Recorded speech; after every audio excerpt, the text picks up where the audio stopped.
अनाया ने सबके सामने इस बात की हामी तो भर ली है कि वो भारी की शादी पे जाने के लिए बिल्कुल तैयार है।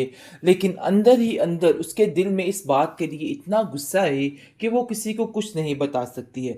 मतलब ये है शादी पे जाने का कि असल कहानी अभी शुरू होनी है, अभी इन सब चीज़ों की शुरुआत होनी है। उसकी माँ कहती है कि बेटा इतना तो मैं तुम्हें बड़े अच्छे तरीके से जानती हूँ कि तुम इन सब चीज़ों के लिए इतनी आसानी से मानने वाली नहीं, और तुम्हारे दिमाग में कुछ और ही चल रहा है। जिस पर वो कहती है कि अगर आपको इस चीज़ का इल्म है तो बार बार आप क्यों इससे बातें कर रही हैं। जिस तरीके से मेरा बानी ने दिल तोड़ा है ना, मैं उस चीज़ की सज़ा उसको देकर ही रहूँगी, चाहे जो मर्ज़ी हो जाए। लेकिन जो उसकी माँ कहती है कि बेटा किसी उल्ट-पुल्ट काम में मत पड़ना। रहील अब बिल्कुल ठीक हो चुका है मिनाल के साथ, और समझ चुका है कि नहीं, मिनाल के साथ ऐसे रहना ही उसके लिए सब कुछ ठीक है। और वो उसको कहता है कि चलो जो हुआ सो हुआ, अब पुरानी बातों को सोचने का फ़ायदा नहीं। लेकिन ये चीज़ हज़म नहीं हो रही है इसके घर वालों को, और वो कहते हैं कि तुमने फिर दोबारा से उसको माफ़ कर दिया, लेकिन हमारे घर में उसकी अब ये जगह नहीं बन सकती। ये बात तो बिल्कुल तय है, चाहे जो मर्ज़ी हो जाए। तुम्हें अगर उसके साथ रवैया अपना ठीक रखना है तो चाहे रखो, लेकिन हम बारी के किए की सज़ा अब मिनाल को देकर ही रहेंगे। मुझे इस चीज़ का अंदाज़ा हो चुका है कि जो कुछ बारी ने किया है ना, बहुत गलत किया है। मेरी अनाया बेटी अपना दिल बड़ा करके अगर उस घर में दोबारा से जाना चाह रही है, तो इसका मतलब ये हरगिज़ नहीं है कि हमने बारी को माफ़ कर दिया है। भई मारी को हमने माफ़ नहीं किया, लेकिन जी मिनाल के साथ जो रवैया घर में चल रहा है ना, वो देख के मिनाल काफ़ी परेशान और रो रही है, और कहती है रहील को कि आखिर इन सब चीज़ों में मेरा क्या कसूर है जिसकी सज़ा मुझे दी जा रही है। जिस पर रहील कहता है कि थोड़ा वक़्त लगेगा, सब ठीक हो जाएगा, लेकिन तुम्हें अभी बारी की फ़िक्र करने की ज़रूरत है। उसकी शादी की सारी ड्यूटी तुम्हारे ऊपर है, और मैं नहीं चाहता कि किसी भी तरह से तुम्हारी ये सारी चीज़ें ख़राब हों। तो बेहतर यही है कि अभी अपने फ़ंक्शन की तरफ ध्यान दो। तुम में आप देखेंगे कि परिशे जो है, उसकी जो माँ है दूसरी रुमैसा, उसने उसका जीना महाल कर रखा है। बात पे बात उसको ताने दे रही है और कह रही है कि आखिर तुम सही बताओ कि तुम्हें वाक़ई में मज़ा आया, और बारी को किस तरीके से तुमने फँसाया और किस तरीके से हैंडल किया। जिस पर वो इन बातों से काफ़ी ज़्यादा हैरान हो रही है, और कहती है कि आखिर आप इस तरह की बातें मेरे साथ क्यों कर रही हैं? मुझे तो समझ नहीं आ रहा है। लेकिन जी आप देखेंगे कि परिशे अब उसकी बात को अब बड़े अच्छे तरीके से जवाब देती है, और कहती है कि जो होना था सो हो गया। अब मुझे आप लोगों की सफाई देने की या कुछ करने की ज़रूरत नहीं है। मुझे पता है कि आप कभी भी हमारी सगी नहीं हो सकती। तो बेहतर यही है कि अब आप हमसे साइड पे ही ज़रा रहें तो बेहतर है। क्योंकि मैं अपनी माँ जैसी नहीं हूँ जो आपकी बातों में आ जाऊँगी और सारी बातें दिल से निकाल दूँगी। मेरे दिल से आपकी ये फ़ज़ूल बातें कभी भी नहीं निकलेंगी, और ये बात आप अपने ज़हन में अच्छे तरीके से बिठा के रखना। लेकिन जी आप देखेंगे, ज़ुबैदा उसको कहती है कि बेटा जो कुछ भी है, अब इन सब चीज़ों को भूल जाओ और अपने दिल से ये सारी चीज़ें निकाल दो, क्योंकि मुझे नहीं लगता है कि अब कुछ ऐसा करने की ज़रूरत है। मैं चाहती हूँ कि जितनी जल्दी हो सके तुम अपने घर की हो जाओ और अपने घर के सारे मामलात को ठीक करो। अब ये नहीं चाहती हूँ कि किसी भी तरह से तुम इस घर के मामलात में बोलो या किसी को अपने साथ कुछ भी खिलाफ़ करने की कोशिश करो।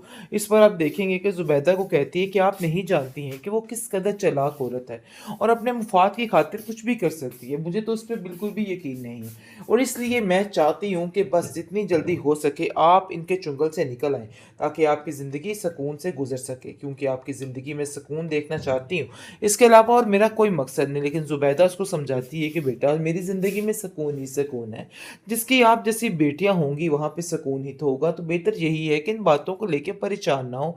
देखो मैं बिल्कुल ठीक हूँ, लेकिन मैं चाहती हूँ कि तुम अब सिर्फ़ और सिर्फ़ अपनी तरफ ध्यान दो, इसके अलावा और कुछ भी नहीं। अनाया ने सबके सामने इस बात की हामी तो भर ली है कि वो भारी की शादी पे जाने के लिए बिल्कुल तैयार है। लेकिन अंदर ही अंदर उसके दिल में इस बात के लिए इतना गुस्सा है कि वो किसी को कुछ नहीं बता सकती है।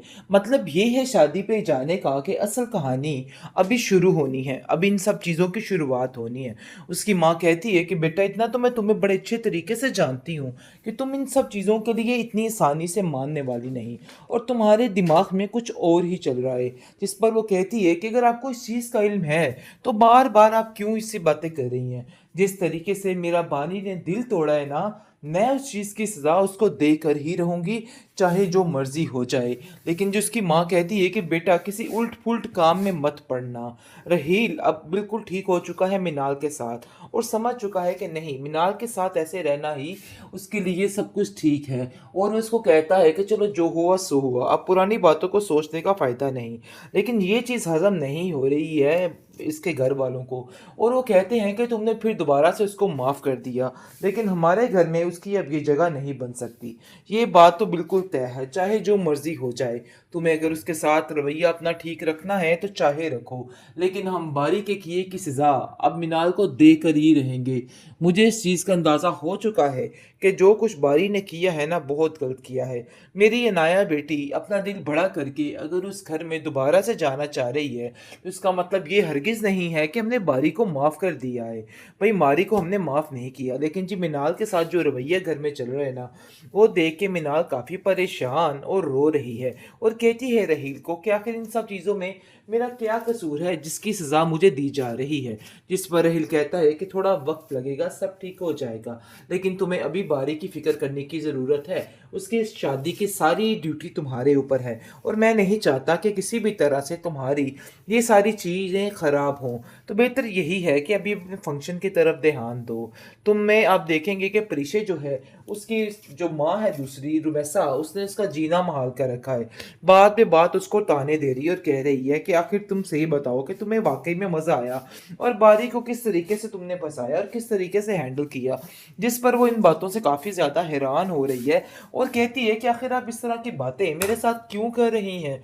मुझे तो समझ नहीं आ रहा है। लेकिन जी आप देखेंगे कि परिशे अब उसकी बात को अब बड़े अच्छे तरीके से जवाब देती है और कहती है कि जो होना था सो हो गया। अब मुझे आप लोगों की सफाई देने की या कुछ करने की ज़रूरत नहीं है। मुझे पता है कि आप कभी भी हमारी सगी नहीं हो सकती। तो बेहतर यही है कि अब आप हमसे साइड पे ही ज़रा रहें तो बेहतर है। क्योंकि मैं अपनी माँ जैसी नहीं हूँ जो आपकी बातों में आ जाऊँगी और सारी बातें दिल से निकाल दूँगी। मेरे दिल से आपकी ये फ़ज़ूल बातें कभी भी नहीं निकलेंगी और ये बात आप अपने ज़हन में अच्छे तरीके से बिठा के रखना। लेकिन जी आप देखेंगे, ज़ुबैदा उसको कहती है कि बेटा जो कुछ भी है, अब इन सब चीज़ों को भूल जाओ और अपने दिल से ये सारी चीज़ें निकाल दो। क्योंकि मुझे नहीं लगता है कि अब कुछ ऐसा करने की ज़रूरत है। मैं चाहती हूँ कि जितनी जल्दी हो सके तुम अपने घर की हो जाओ और अपने घर के सारे मामलात को ठीक करो। अब ये नहीं चाहती हूँ कि किसी भी तरह से तुम इस घर के मामलात में बोलो या किसी को अपने साथ कुछ भी खिलाफ़ करने की कोशिश करो। इस पर आप देखेंगे कि ज़ुबैदा को कहती है कि आप नहीं जानती हैं कि वो किस कदर चालाक औरत है और अपने मफ़ाद की खातिर कुछ भी कर सकती है। मुझे तो उस पे बिल्कुल भी यकीन नहीं है और इसलिए मैं चाहती हूँ कि बस जितनी जल्दी हो सके आप इनके चुंगल से निकल आएँ, ताकि आपकी ज़िंदगी सुकून से गुज़र सके, क्योंकि आपकी ज़िंदगी में सुकून देखना चाहती हूँ।